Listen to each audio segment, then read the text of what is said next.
Hi everyone. In this lesson we'll be looking at the archaeologists who worked at Pompeii in the 20th century. So Pompeii has been excavated over the last 250 years or so, and our archaeological methods have changed over the years.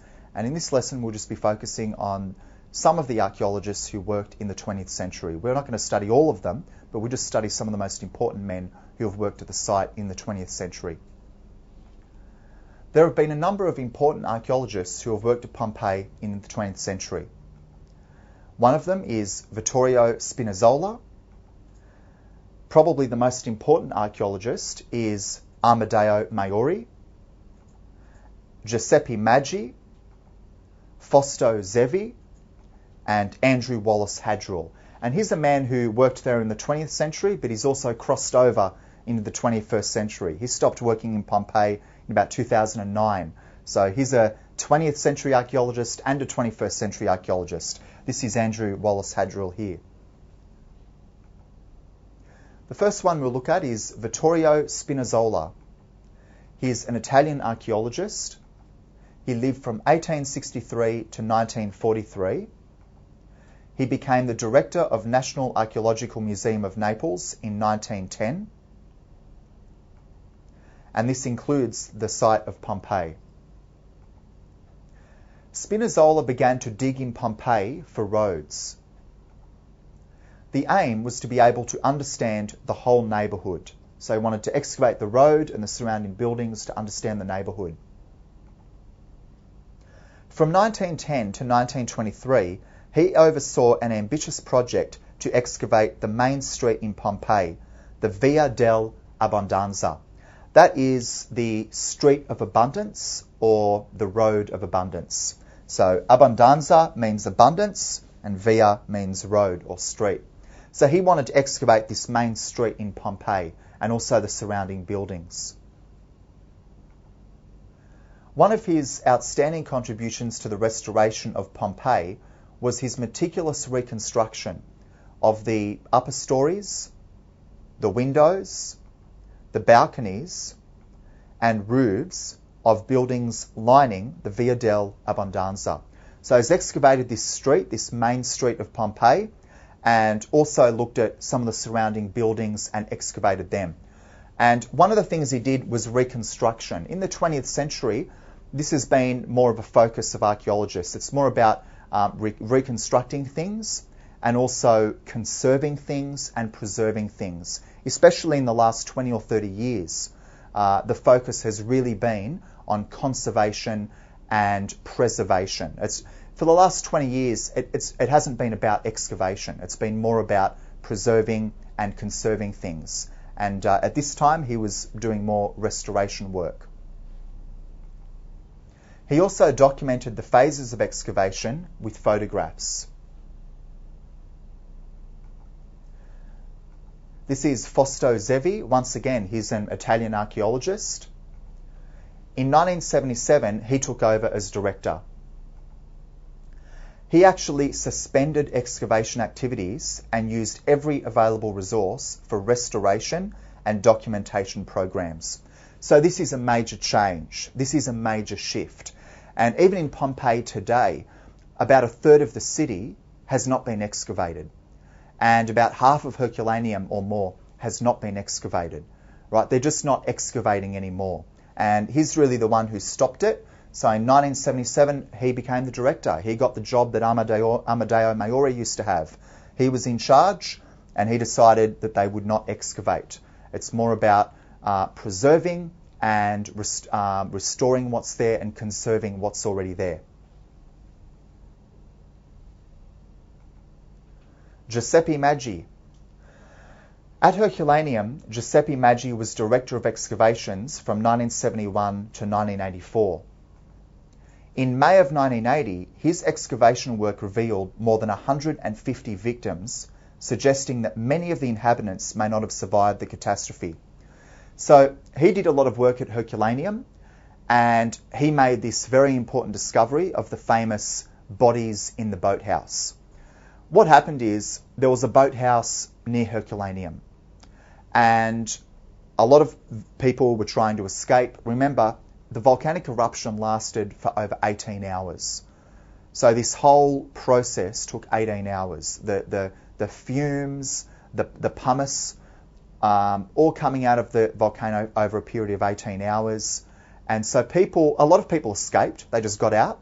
Some people stayed at home, but there were some people who went to the boathouse. About 150 people went to the boathouses. And when they had the pyroclastic surge, which just covered everything in massive amounts of volcanic ash, those people would have been killed. And Herculaneum was covered in about 18 to 24 meters of volcanic debris, right? Over 18 meters of volcanic debris. And so these bodies, these people in the boathouse were killed, and their bodies were preserved there. And it's also believed that their brains would have boiled. That would have been, the way they died, because they were in the boathouse with all the volcanic ash going over them. It would have been very hot, and it's believed their brains might have boiled.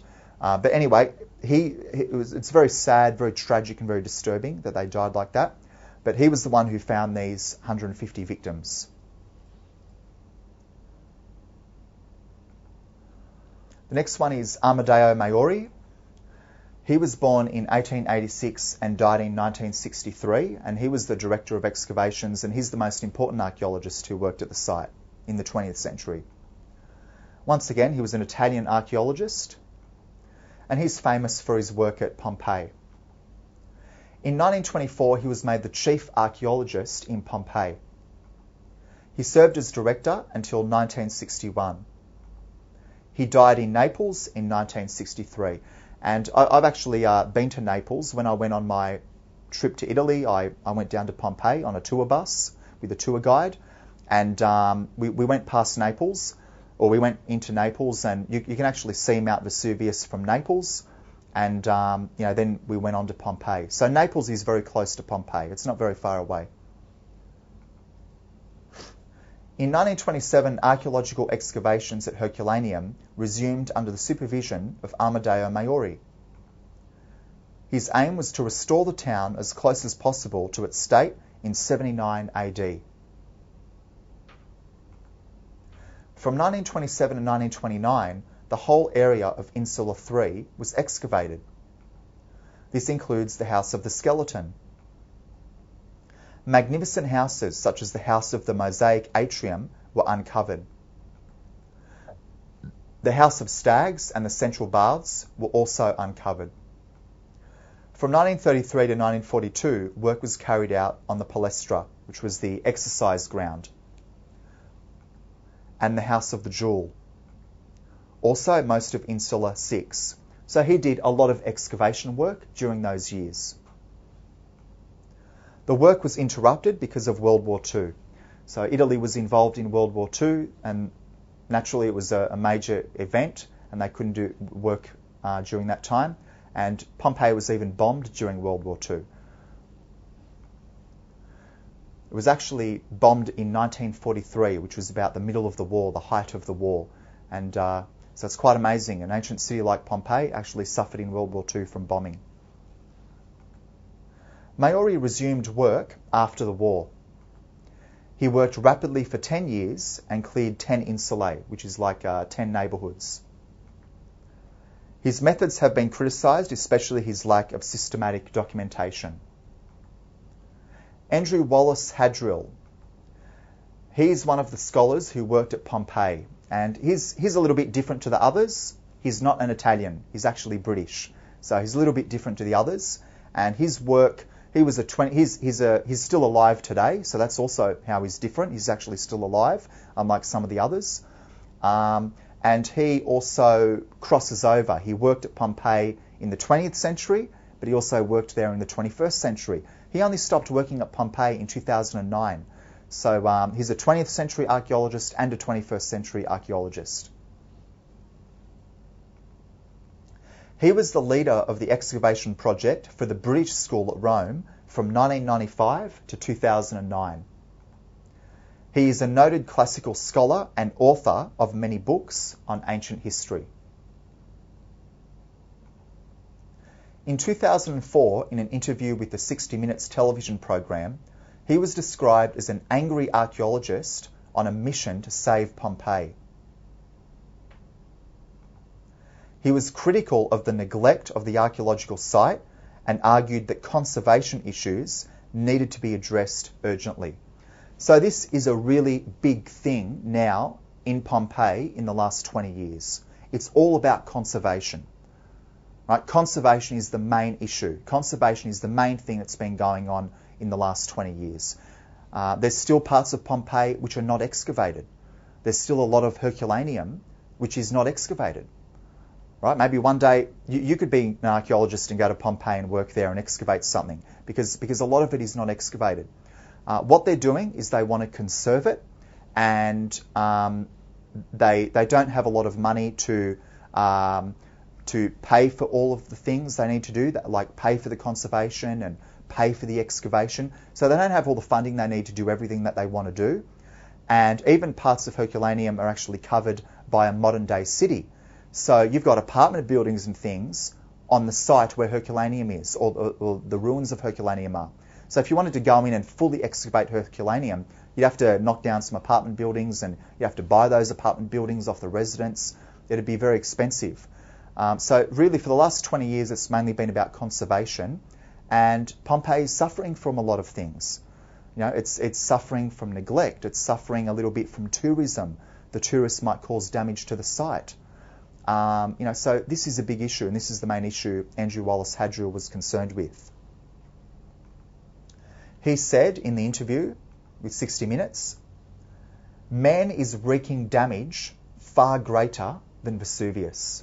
Isn't that an amazing thing to say? He thinks man is now wreaking far greater damage than the massive volcanic eruption of 2,000 years ago. The moment of Pompeii's destruction was also the moment of its preservation. He said, "The public needs to understand that unless constant efforts are taken to arrest the decay, the site will within decades crumble to nothing." So this is very serious, and he's very concerned about it. You've got 2 million tourists a year who go to Pompeii, 500,000 who go to Herculaneum. They might take things, just imagine 2 million people going to a city and they all take one rock or one piece of marble, or they scratch one thing on the wall.